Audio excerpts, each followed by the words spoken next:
at your door in 10 minutes. Whatever you got on, baby, stay in it. You ain't gotta leave the house to have a good time. I'm gonna bring the good time home to you. We'll have a house party. Today I'm doing my top 5 Netflix shows, part 2. I actually already did the first part, which was 5 of my favorite shows, and now I'm going to be doing 5 more. So if you want to see the first half, I'll link it down below and at the end of this video, because those are definitely like my favorite shows like ever, some of them. And my first show that I have to suggest is Gilmore Girls, and this is an ABC Family show, and this was on so many years ago. I used to watch it every day after school, and it is about a mother and a daughter relationship. The characters are really, really funny. Lorelai, the mother, I love her. She's probably one of the best characters.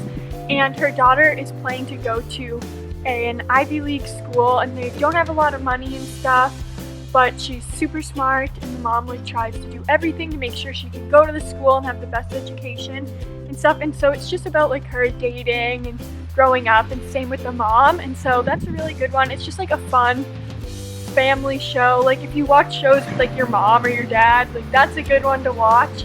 Then the next one, if you don't watch this, I don't know what you're doing with your life, is The Walking Dead.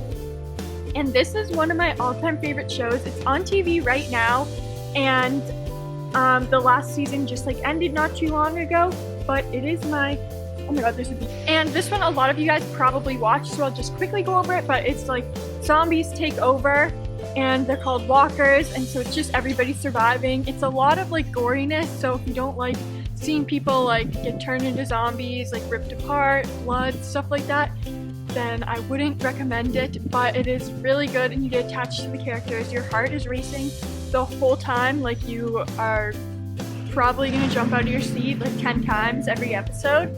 But I love that show, and if you watch it, Michonne and Daryl are my faves. Then the next 2 shows are actually pretty similar to each other because they have the same like creator of the show. And one of them is Grey's Anatomy, and Grey's Anatomy is so good. So it follows Meredith Grey, and she is a surgical intern at Seattle Grace Hospital, and it goes from her being an intern to becoming like a resident and a full-on doctor, and it is so good. The characters are so funny, and I am Team McDreamy for life. Derek Shepherd, like the guys in the show are so hot, like, oh, it's so good. And then Christina Yang, who is Meredith's like eventual best friend, she's awesome. And this is another show that it has over 200 episodes on Netflix for you to watch. So if you want something to really preoccupy you, and that is a perfect one. I think season either 10 or 11 is on TV right now airing, but yes, it is so good. That is literally my favorite show right now, and I just love Netflix shows because you can just get away from your life for a little bit. And the next show is kind of like a spin-off from it, and it is Private Practice.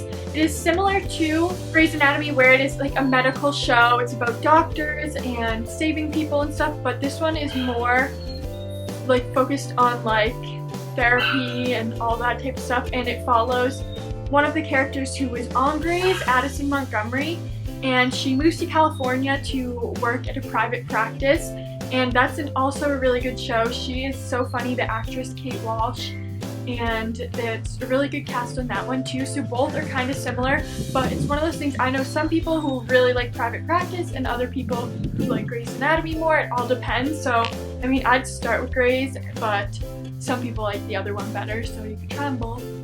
And the next show is The Fosters, another ABC Family show. This is a really good like family drama.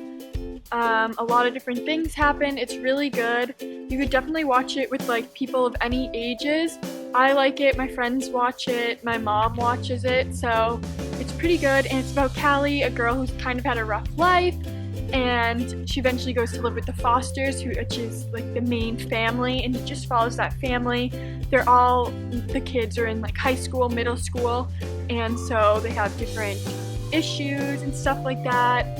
It's also like has a big part of like LGBT community, because the main couple is 2 women and they adopt a bunch of kids. So yes, rocking it. It's really intense, like a lot of things happen. It's surprising, And I think I just did 5 of them, but I still have some more shows, so I'm gonna recommend more. And the next one is Sons of Anarchy. This is a really good show. It's kind of really intense. It's about like a like biker gang type thing, and they like take over this town and they're just kind of running it and stuff. But I mean, that's another show that you want to kind of be older to watch because there's like nudity and a lot of like fighting and goriness, but that has a ton of episodes. They've probably had at least like 10 seasons maybe, because I've watched every single one. Gemma was my favorite character. I really loved this show at the beginning, but kind of as it went on I started to lose interest in it, but I definitely do recommend it. It was a really good show. And so that is all for this top Netflix TV shows part 2. If you have any more recommendations, leave them down below because I'll want to be watching something new soon. And I have other shows too on Netflix that I like, so I could definitely do a part 3 of this eventually. But yeah, check out the other part if you want to see that, and I'll see you in my next video. Love you guys!